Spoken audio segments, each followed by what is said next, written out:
क्या आप जानते हैं माँ दुर्गा के मंत्रों का जाप करते समय किस माला का प्रयोग करना चाहिए?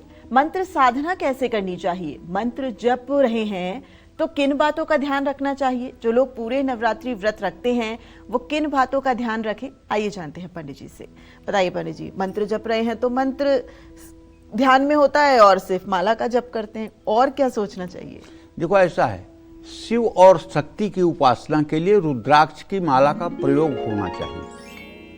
रुद्राक्ष जब मृगी मुद्रा में माला जप किया जाता है, मृगी मुद्रा माने समझ रहे हैं, ये अनामिका उंगली जिसको रिंग फिंगर कहते हैं, ये मिडिल फिंगर और ये अंगूठा, ये तीन उंगलियां मिलकर के माला चलाती हैं।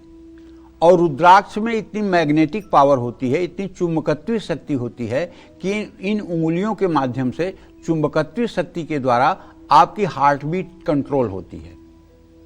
आप अगर रुद्राक्ष का चमत्कार अभी तक नहीं देखे हैं तो आप एक रुद्राक्ष का दाना तोड़ लीजिए माला से, या आपको अगर अलग से रुद्राक्ष मिल जाए तो उसे एक तांबे की प्लेट पे रख दीजिए और एक ऊपर से तांबे की प्लेट टच कराइए, जरा सा टच कराइए, रुद्राक्ष गोल गोल घूमने लगेगा।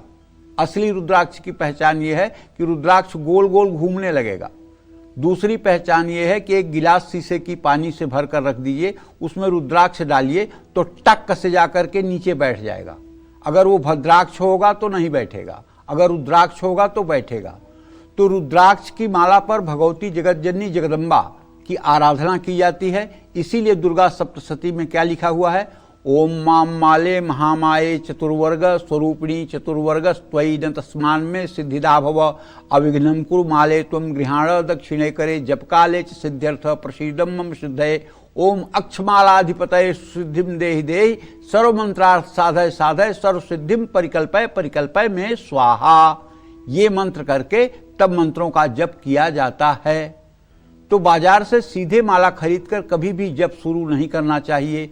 माला को शुद्ध करके और उसको मतलब कि प्रतिष्ठित करके पूर्ण संस्कारित करने के बाद ही माला से जप करना चाहिए।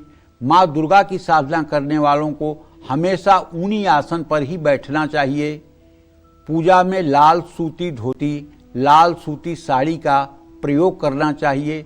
माँ दुर्गा की उपासना करने वाले लोगों को पूर्ण ब्रह्मचर्य का 9 दिनों तक पालन करना चाहिए। असत्य नहीं बोलना चाहिए, जरूरत से ज़्यादा वार्ता नहीं करनी चाहिए, किसी की बुराई नहीं करनी चाहिए, किसी की बुराई नहीं सुननी चाहिए। और कोशिश करें कि चारपाई पर न सोएं, दूसरे का दिया हुआ कोई सामान न खाएं। जो लोग 9 दिनों तक ज़मीन पर सोते हैं वो इस बात का ध्यान रखें कि उनका गद्दा माँ की चौकी जहाँ ज़मीन पर है, जहाँ रखी है, उससे ज़्यादा ऊंचाई पर न हो। जो भी 9 दिनों का व्रत रखते हैं या माँ दुर्गा की साधना करते हैं उनको शौच के बाद कपड़े जरूर बदलने चाहिए। मल मूत्र के त्याग के बाद हाथ पैर मुंह जरूर धोना चाहिए। शौच का पूरा ध्यान रखना चाहिए। जय माँ विंध्यवासिनी।